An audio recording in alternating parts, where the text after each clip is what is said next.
Phil, there's something of an Epicurean take that I've got to this very special time of the year that comes along only once a year. But who knows? This year it may come twice a year.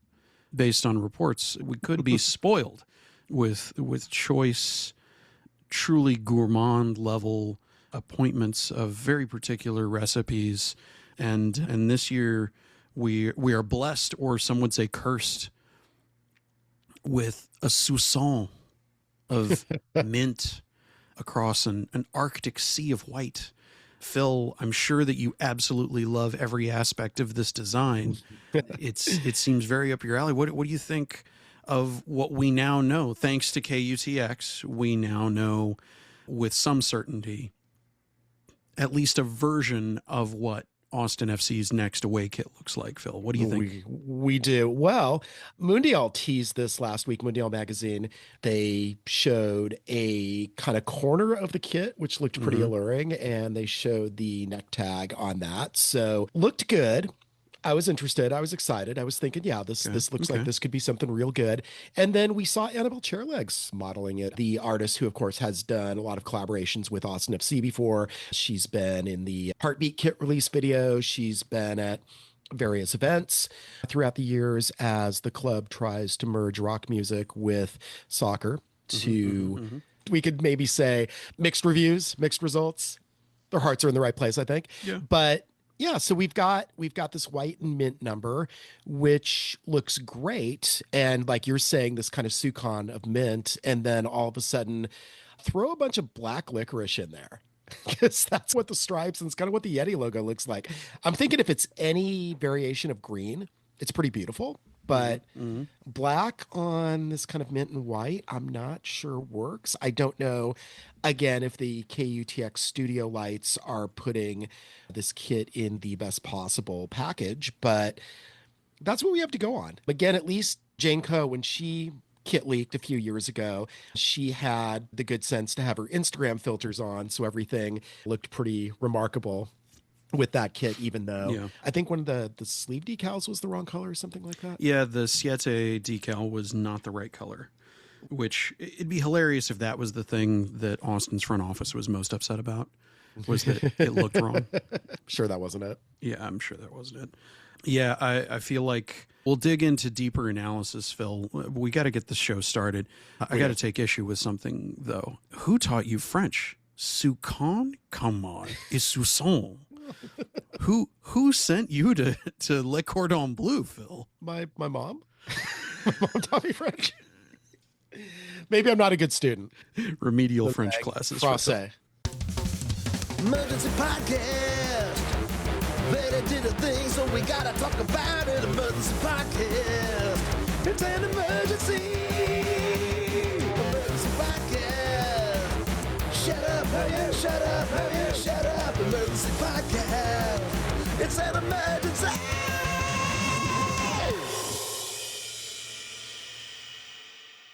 Hey, a hearty hello to you all, and welcome to Emergency Podcast, the Austin FC podcast, where we talk about all the Austin FC emergencies. We have a kit leak emergency, the emergency that started us on this road years ago, and we have a potential new signing that maybe fits and maybe does not fit into the lineup emergency as well to talk about. Moisés, welcome to our favorite time of the year, kit leaks. Bonjour, Phil. Comment allez-vous? Très bien. All right. It is that most wonderful time of the year. I think it remains to be seen just how joyful and joyous it'll be. Here's my take on this kit. I was less on board from the still photo than I was looking at the video. And I'm still holding out my judgment a little bit because color balancing being what it is. I mean, on TV, let's be honest. On TV, this thing is going to just look like a white T-shirt. I think we've come to terms with that. It's going to be a white T-shirt with black print on it. It's going to look like a warm-up. It'll pick up grass stains better than it'll actually show the green that's in the print itself. I'm still withholding a little bit of judgment. I want to see the Verde on it pop more. If anything, to me, as I mentioned to you, it strikes me as a bit more subdued version of the second team away kit from this past year, which was very highly rated by many, many, many people who still hammer wanting to be able to buy these second team jerseys. It definitely has a lot in common with it. We'll see how it actually looks on TV. We'll see how it actually looks in promotional shots. I'm not personally the biggest fan of quote unquote white t-shirt kits. Right. And what it looks like we have here is a big example of why, where you try to go too subtle and not every TV camera is going to pick it up just right. And the way that it looks on the casual fan, people can debate whether that is really that important or whatever.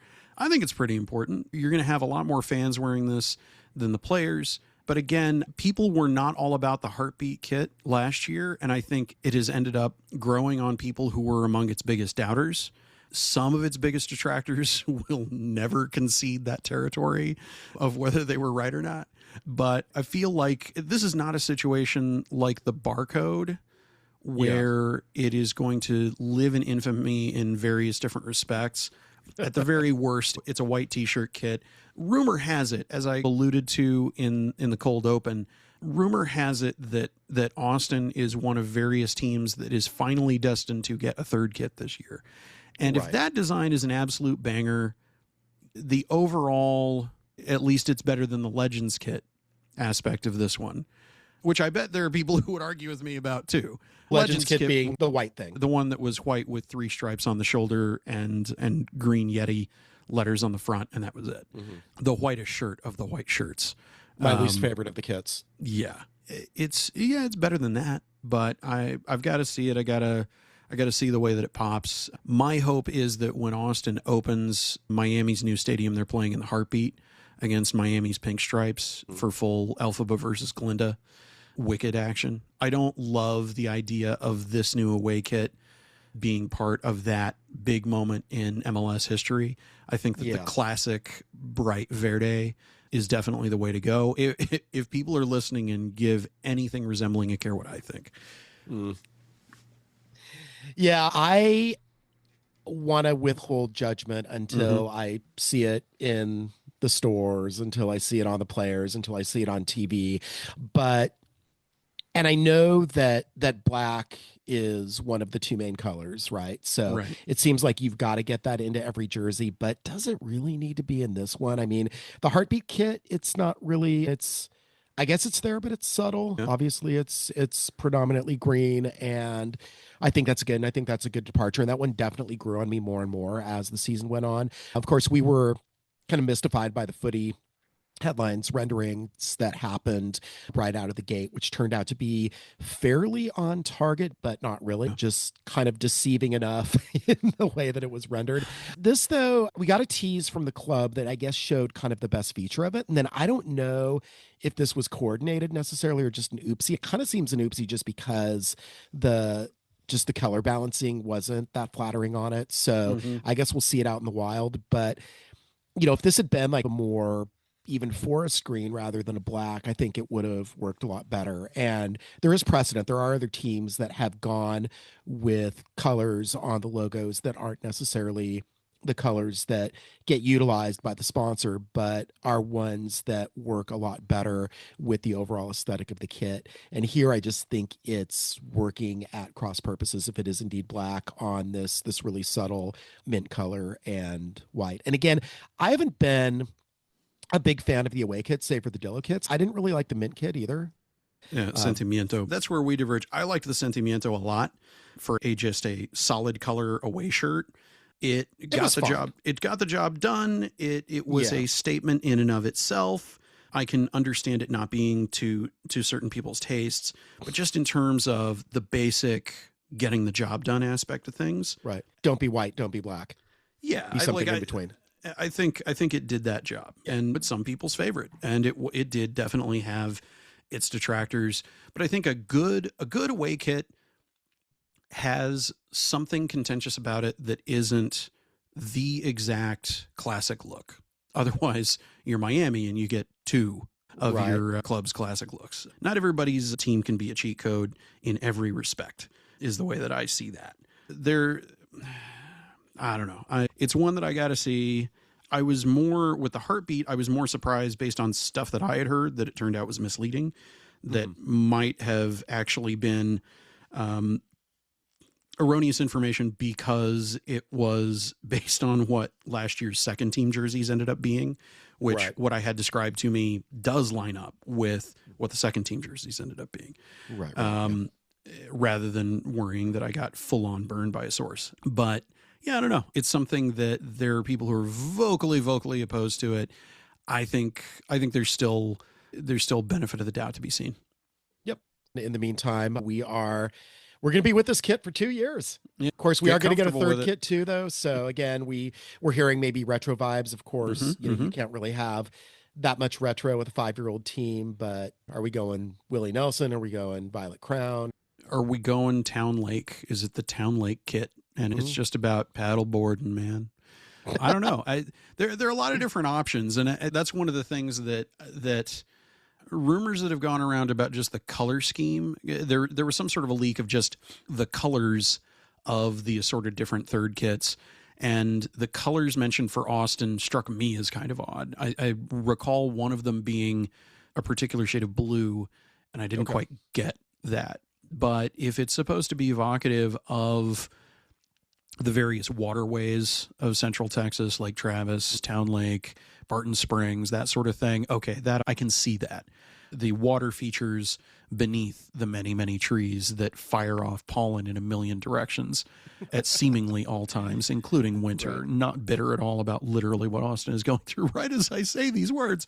You know what had blue, though, actually, what did? Also? That original Prime Blue? The Ice Bats kits of yours. Yeah, are we going to get an Ice Bats throwback? Wow, that'd be fun. That'd be a wild pull, but I would support it. Mm-hmm. Whatever it is, we're going to have it for 2 years. We'll get an official look at it sooner than later, and we'll see how it looks. We'll see how it wears, and if it does indeed just pick up grass stains incredibly well, great. That's one way to get more green on the kit. Maybe we'll see it February 1st when this game happens. Probably not, though. We'll probably not get the heartbeats for this. Probably not. Yeah. But, no way. Maybe at Coachella. We'll see. But you're hearing there's going to be a release after rather than before. That's not necessarily what I'm hearing. They're getting their ducks being gotten in the rows when it comes to preseason experiences. Something that was said to us last year and even the year before is that Austin FC as a club is dedicated to doing something in between the end of the preseason friendlies and the beginning of the season proper. So if we're looking at another midweek at a downtown bar kind of hangout thing, right? If we're looking at something, it's not out of the question that they could try to get a quick turnaround, get everybody back from that February 14th game and do something the next day where it's still a weekend day, maybe families can be involved. But also because of the timing in February, it could be incredibly icy cold, and trying to plan a family-friendly outdoor thing in the dead of Austin winter is maybe a terrible idea. Also, the club's away for 10 days, and then making everybody come back the next day to do a jersey release thing might be a little tricky, right? People want to reconnect with their families, stuff like that. So. Yeah, it's the sort of thing that maybe we get something in between the preseason friendlies and them heading off to Coachella, where we've got that last in-town friendly on the 1st, and then they head to Coachella right after that. And the collective party on the 5th is what I think it might be a possibility. Very well could be the intended target for that sort of thing. But I think there's a good reason to believe they are still going to do something for the fans in between that Valentine's Day game and the home opener the next weekend. Yep.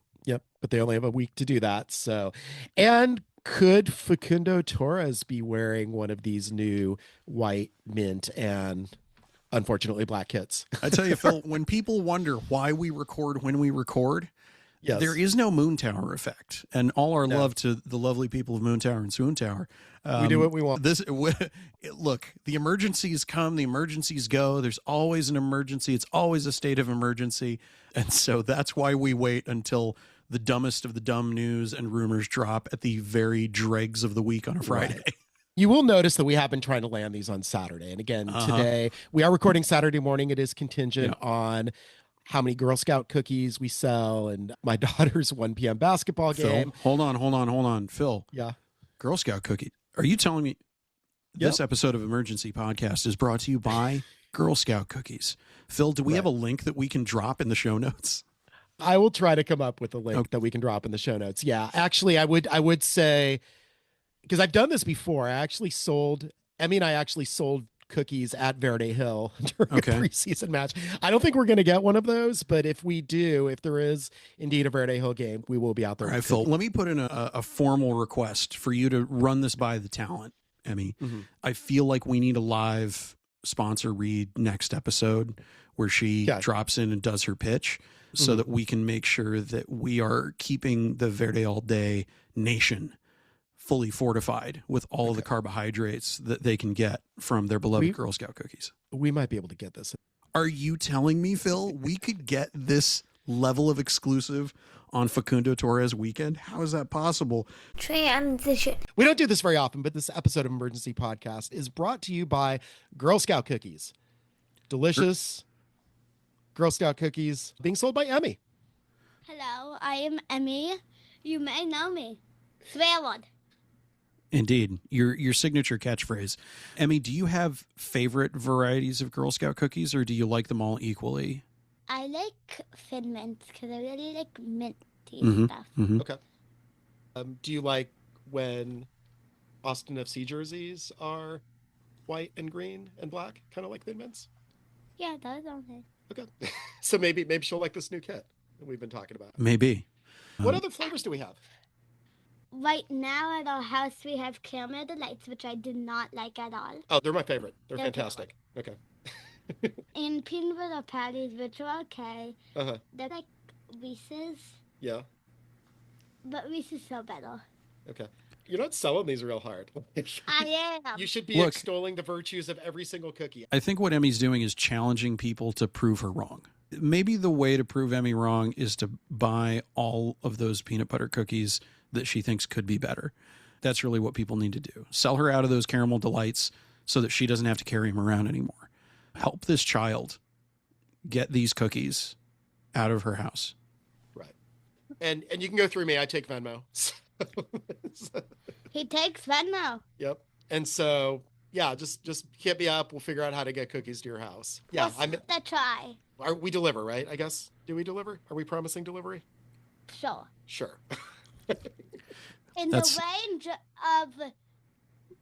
range of like 12 miles from our house.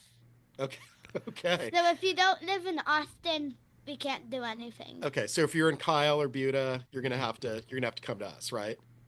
Yes. But you're promising if you're in South Austin, if you're in West Austin, if you're in East Austin, like we are. Austin, yeah. We go. Okay. There you have it. If you live in Japan, we'll try to make it work. I don't think that will work, though. Yeah, can't drive to Japan. They can drive to us. They can drive to, yes, but you could drive to us from Japan. There's better technology there, so they can manage what we can't, right? That's not true. They can do better. The real emergency would be not having enough Girl Scout cookies. So get your Girl Scout cookies today. Me and Dad are going to go sell them in a little bit when we're done eating breakfast.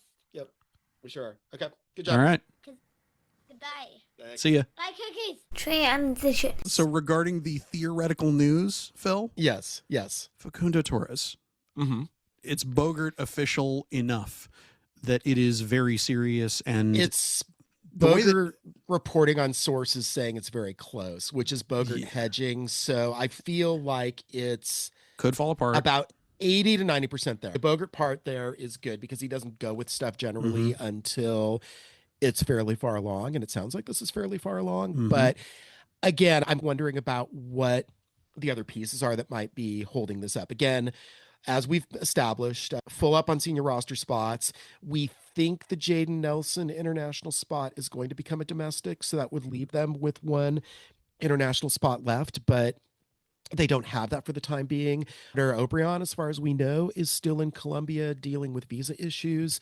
That seems to have gotten more complicated in the last week with just the developments about a lot of countries having visa processes suspended. We don't know what that does necessarily relating to sports visas, but that could be a situation. But it also seems like maybe O'Brien is going out and Torres is coming in is where I think this leads. But first of all, we got to figure out okay, is this real? And then, is this good? Torres is a good player. Torres has proven in MLS, having played in Orlando between 2022 when he was a young DP and 2024, really blossomed during that time, was a key piece for some pretty successful Orlando teams. Not trophy winning necessarily success, but being in the neighborhood of being able to potentially win trophies, kind of that area. And then of course he's been at Palmeiras, developing even further. Still just 25, really solid numbers. On Verde All Day this morning went up with a big analysis of what that would mean, lots of charts as you are accustomed to. And the conclusion that I came up with is he's kind of a younger Emil Forsberg in terms of his numbers. Completely different system, not what you would necessarily expect is kind of the analogy, but if you look at the way that their charts match up, they're pretty similar. What he's not is he's not equal to the kind of production that we saw out of Osman Bukari, because it was completely different production, completely different sort of numbers, even though they might be similarly positioned. You might consider them to be a like for like DP swap if it happens. And then even Jaden Nelson seems much more of the quote unquote Bukari replacement in terms of what he brings to his game, although their charts match up pretty well, except Nelson getting more assists and more goal contributions in general. But of course he was doing that at Vancouver, where there are maybe better overall people to pass to and to get passes from. I'll get to the thing that I want you to expand on. And if people want to look into the chart comparisons and everything, I'd urge them to look at the article and we could go over that. But the thing that I found interesting about what you got into here is that to me, it further expanded on what this offseason has represented in terms of the roster construction that Roto has been wanting to do. And that I think everybody will admit his initial estimates on how soon the roster would be fully his. We have passed the original point that he set those goalposts, and he moved those goalposts.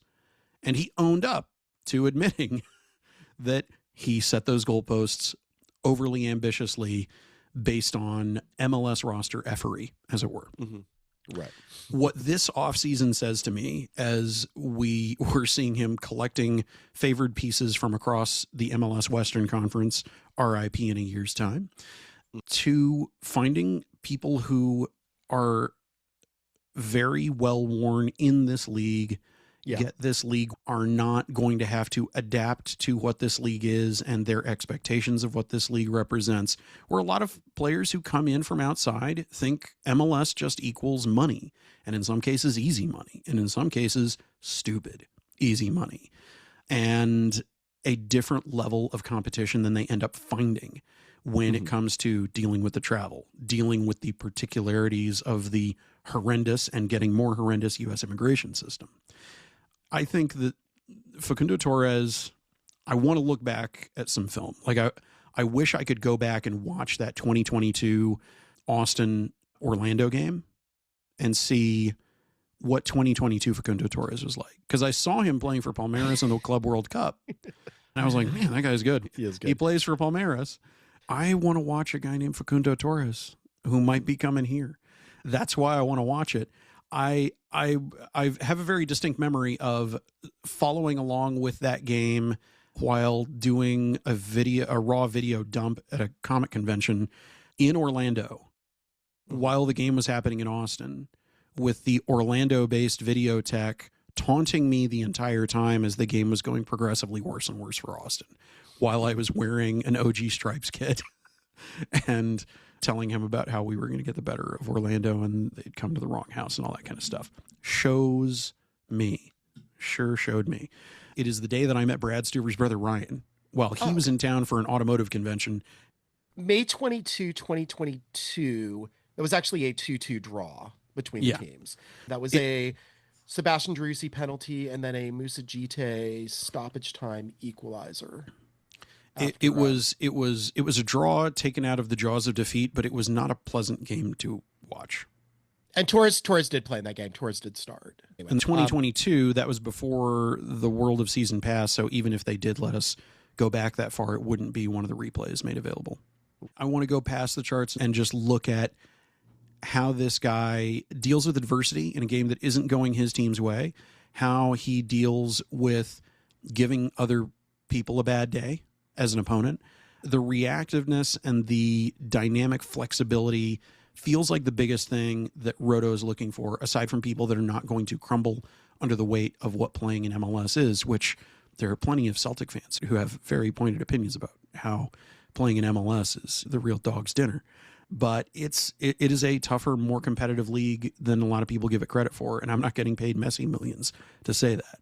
That's what I want to see. So what I want to ask you is, you close this piece, spoiler alert for those who haven't read it yet, talking about the good problem to have. In what way, with our optimist hats on, before we become the cold calculating analysts who front offices hate to tread near, optimistically, what do you think about this as a good problem to have in terms of the trend line that we're looking at?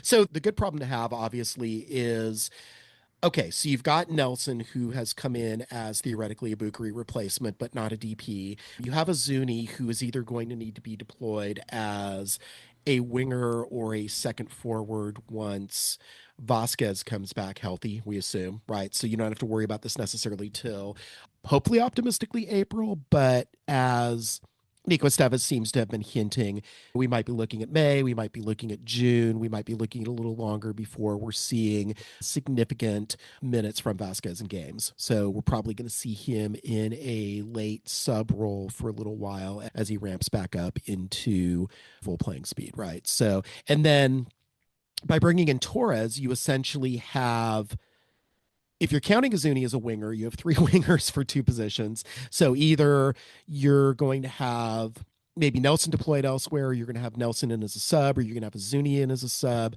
I would think that if you get Torres onto this team, he's going to be a locked-in starter. So it just kind of depends what you're going to do to rotate around him. And then in the meantime, if you are trying to get all four of those attackers on the field, if you go like with a 4-2-2-2 or something like that, then you've got Owen and Danny on the field as well, presumably as your midfielders, but then you don't really have any defensive midfielder covers. So for the puzzle pieces to work and for everybody to get playing time and to get satisfied and to have the offensive output that having three attacking DPs should bring you theoretically, Estévez will have to do some work, obviously, in terms of formations, in terms of lineups, in terms of making sure that everybody's happy, making sure that one soccer ball is enough for all of these players to go around. But that is better than, the torturous moments that we've seen starting with the debut season, where we try to figure out, okay, who is an 11 that we can put on this field that will actually work for this game and that may score goals, may happen into some goals over time. Because obviously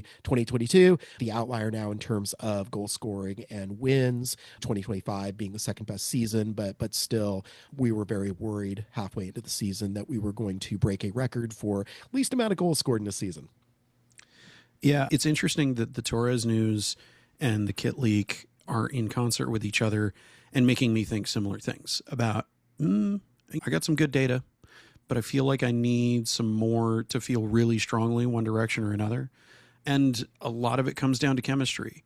And I think that there's being a hotshot who's worth a lot of money, who is coming to Austin for less money than he went to Palmeiras for, who has a little bit of something to prove, is hungry for minutes, and wants to make sure that he is setting himself up for, in terms of his market valuation, for a sunny rest of his career. This is a very important, decisive point for a player of Facundo Torres' age that plays as well as he does and is as well thought of as he is. There are those deals that get announced where it's like, oh, that guy, well, he's a nightmare in this way, or oh, his ego, or that kind of thing.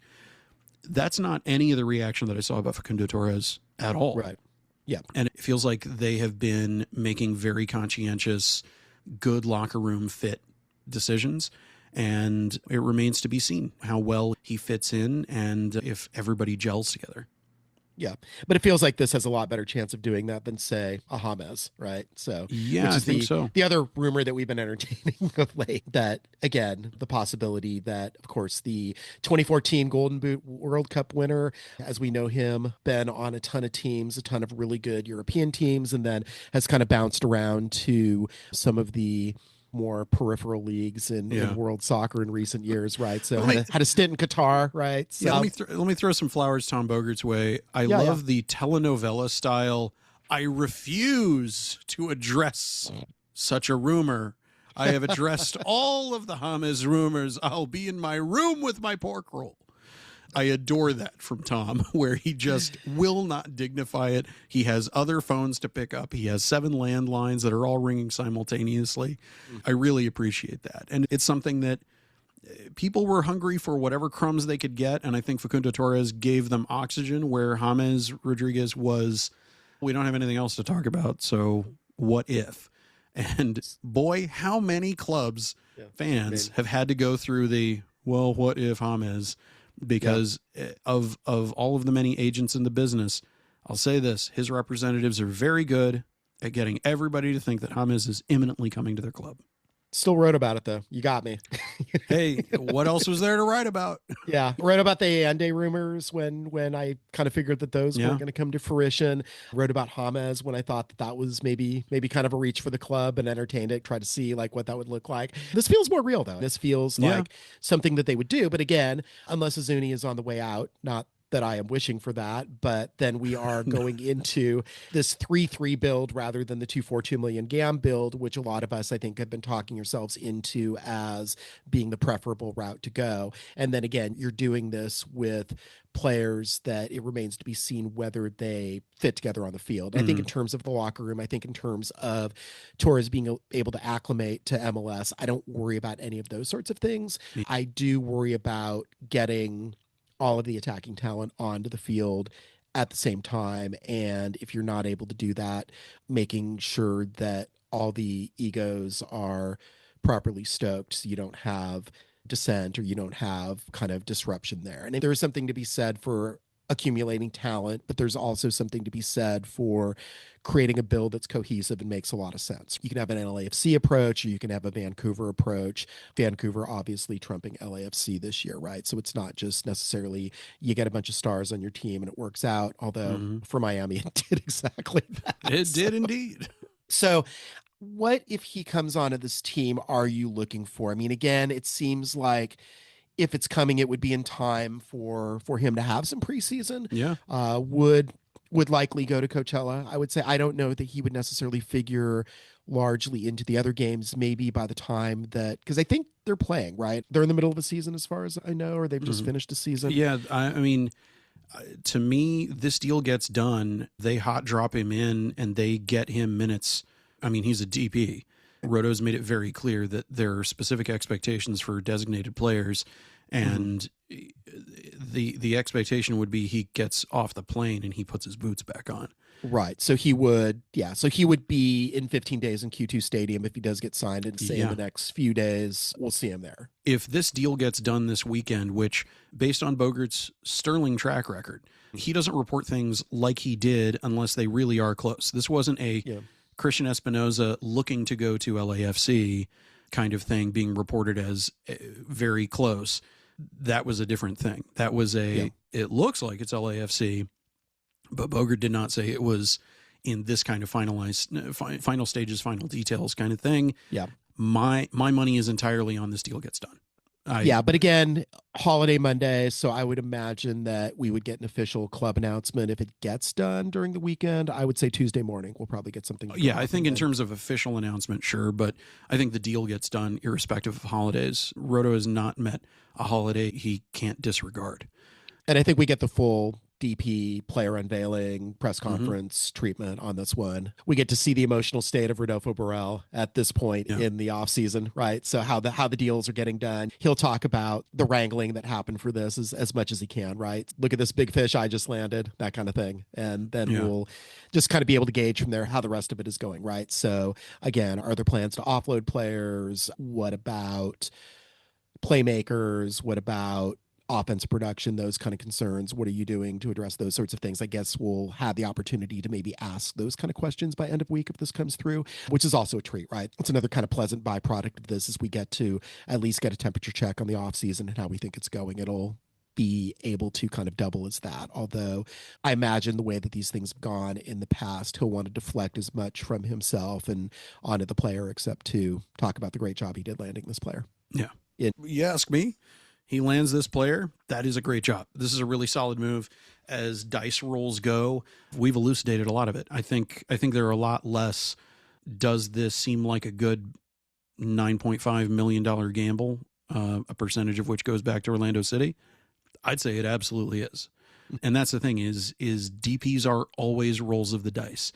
People like to ascribe a lot of certainty to, oh, this DP will definitely work out. Oh, this DP will not work out. It is really a much bigger game of chance than that, where it can also look incredibly promising and then completely fall apart. But having this be a deal for a player who has played MLS, understands MLS, knows MLS, has played at the highest level against incredibly competitive opposition in the Eastern Conference, I feel like this is about as good of a gamble as you can make. There is one notable detractor, Matt Doyle. Does not particularly. I don't pay that much attention to Doyle. Kind of fueled by some American soccer analysis. I'm a Doyle doubter. I doubt Doyle's doubting. They do make a point in that expected assists for wingers in that period where Torres was playing in MLS, he was not towards the top of that list. Christian Espinoza was, but as I also pointed out in the article, Emiliano Rigoni was towards the top of that. Huge expected XA numbers assist. for Rigoni. Yeah. Huge. And we saw with our eyes how that works, right? So sometimes expected assists do not amount to real assists. So there is always a dumb stat that proves the holy oracle of Doyle correct in the focused lens POV of Matt Doyle. I just fundamentally disagree. Okay. I would say that while there is some credence to that, we also did see that Torres was able to produce assists as well as goals in MLS, that despite the XA numbers maybe not being as sterling as some of the others, he was able to function in that. And again, he's not a pure wide playmaker in the way that Espinoza has been in San Jose, but has enough of those skills to do that and to score on his own at the same time, to where dropping him into the lineup, I think, would be an improvement. So we would definitely see goals and assists. We would definitely see production out of this player, unless he has a complete falling off coming back to MLS, which I would not expect. But again, this all reverts back to, okay, you plug him in, he's good, he's an inked-in starter. How does he work with the rest of the team? Obviously, at that point, Owen Wolff is more of a central player. We probably don't see him at wing again. That is fine. I would like to see him develop more as a central midfielder. I think that he has proven that he can play serviceably out on the wing, but don't think that that's necessarily his best position. That was the best position for him to be in 2025 for this team, but that did not necessarily mean that that is where he's going to thrive and where he's going to play best. That, to me, is the other aspect of what these new signings do, is it allows them to deploy Owen Wolff where he is most effective. And he can be effective in a lot of places. This is something that also is true for John Gallagher. Yeah, John Gallagher, to me, could be an Austin FC lifer, and I mean that in the most complimentary sense. Just got a contract extension. Just got that contract extension. Yeah. And if he plays the rest of his career at this club, I think he is a great example of somebody who can shore up needs in a variety of different places, can do what is called upon him. And I feel like the Gallagher detractors, of whom I am a detractor, they will be proven wrong by seeing a John Gallagher who is not being asked to patch so many holes in the ship and is allowed to sail from his most opportune vantage point, being able to focus, being able to drive with one specific thing rather than switch and switch and switch, is something that I think is where he is able to thrive and perform best. It's a testament to him that he continues to go so hard on the conditioning side of things to make sure that he can be there to pick things up as the ship is burning. But it would be better if the ship was not on fire, Phil.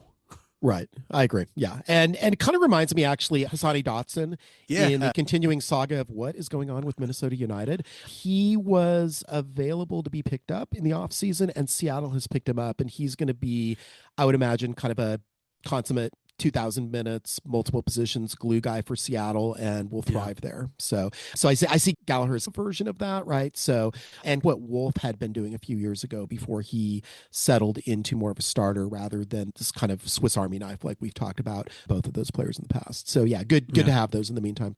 We had a few days of not really much news at all and speculation. Then all of a sudden, bam, we get a kit leak. Yeah. We get a sexy new DP possibly. And The week started with the first official practice, which I was there, talked to Nico, talked to Danny for a minute, got the customary Call of Duty shout out that I always somehow get from Danny every press availability he does. It's good that you remind us all that he plays that. Hey, he loves talking about it, and I gotta make sure that the guy gets to talk about something he likes talking about once a day. But yeah, the vibes and energy seemed good. There were excused absences. That we'll see if that was the actual reason for the absence as time goes on.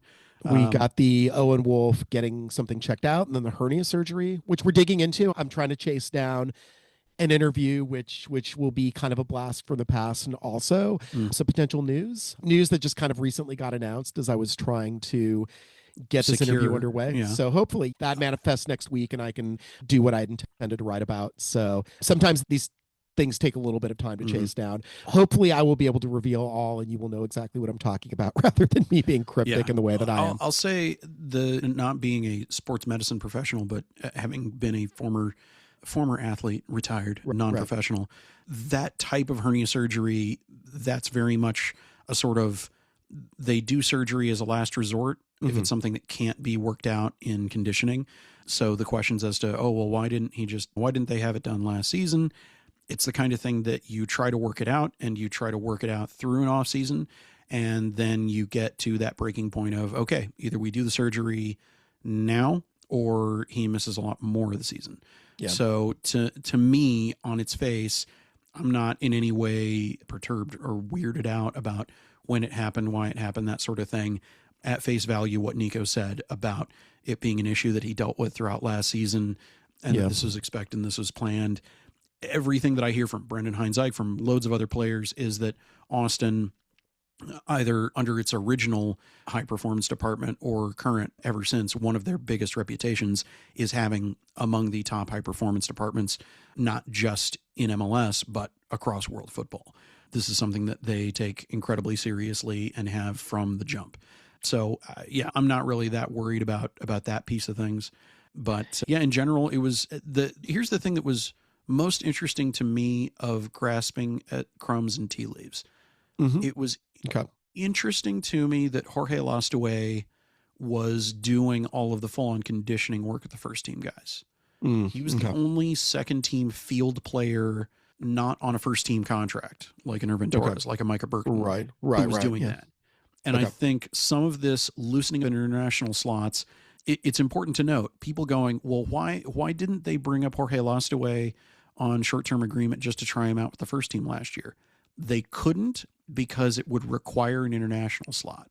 And while it still requires an international slot, it could be that we see something happen in advance of roster locking where it looks like Austin has an international slot they're not using. That to me is what they're using it for. I think from the very beginning, when they brought that player in, despite an unfortunately timed injury last season playing with the second team, to me, Jorge Alastuey is a big part of the future plan for the attack at Austin FC. So you think he's got that kind of potential to where 100%. He would be deserving of an international spot? I mean, Hernan, from where Austin and I are in lockstep about this, where we've watched all of those second team games from last year. And as much as I was hopeful for Peter Grogan, who has now moved on to another club, hopefully for a pile of money or something like that, it was this kid looks promising. Jorge Alastuey showed that promise. He showed that I am too good to be playing in third division soccer. So even more so than like a Valentin Noel? Yes. Okay. Absolutely. Yeah, I would definitely, without question, unqualified. That's exciting. Okay. We'll wait to see that manifest. Yeah. Just one more thing on Owen then with the sports hernia surgery. Yeah. Just that he was carrying that last year and then had the season that he did. Yeah. Makes the season all that more remarkable. And again, like maybe it's fine that he doesn't have a preseason. It would be better for him to settle in, especially if there is a Torres playing so they can develop a chemistry. But I feel with Owen, like that's going to happen fairly quickly. I feel like Owen is the type of player who can generate that kind of chemistry with players with not much effort. It is going to take a while to play into that, obviously. I'm not going to say that it's something that's going to happen right away, but at the same time, I feel a lot better with Owen sitting out a preseason than, say, if it was Azuni sitting out another preseason or Rosales sitting out the preseason. Like, I do think that these are players that are going to benefit from having full camps with the team. Whereas obviously Owen's been in the system a while. He knows things, even though he might be more centrally deployed. It's not like he hasn't done that before anyway. Yeah. Guy's unflappable, not really worried about it at all. And it does make sense. You remember he went out injured last season. I can't tell you off the top of my head which game it was, but I remember when he went out, and it was something that worried people at face value. And I think that's where the initial injury occurred. And that was pretty early in the season too. And that he carried it for that extended period of the season, managing it without doing the, there is playing with a sustainable injury, and there is playing with a sustainable injury and not caring for it. And one of the things that I've admired about his discipline all along is I'm not worried about that guy getting into a Walker Zimmerman situation where he's never healthy because he's trying to do too much, which you take 2022 Walker Zimmerman and 2025 Walker Zimmerman, they're very different players. 2022 Owen Wolff versus 2025 Owen Wolff is someone who has seen steady, consistent, sustained progress. And to me, no indications of drop-off, no indications of not caring for himself to the extent that he needs to make sure that he does have a long and legendary career. Right. So we are feeling positive about 2026 Owen Wolff is what we're saying. Hell yeah. Yeah. All right.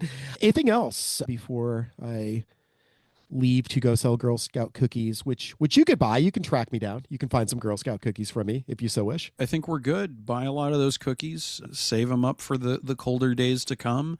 When you need to just stay in with some warm apple cider and some, whatever they call the toasted coconut ones, drizzled in fudge. The Caramel Delights, formerly known as Samoas, which is what I kind of prefer to call them, but it's old school, new school, right? So Mueller, right? So. I never knew what to call most anything other than the Thin Mints. I just knew that I liked them all, and that was the problem. Apparently there are new s'mores ones out that we have not gotten our hands on yet. Oh, boy. But yeah, those are apparently a big hit in some circles. I've had requests for those already, so we shall see what we get. This is the best thing I've heard in the history of the 8 years I've been on this planet.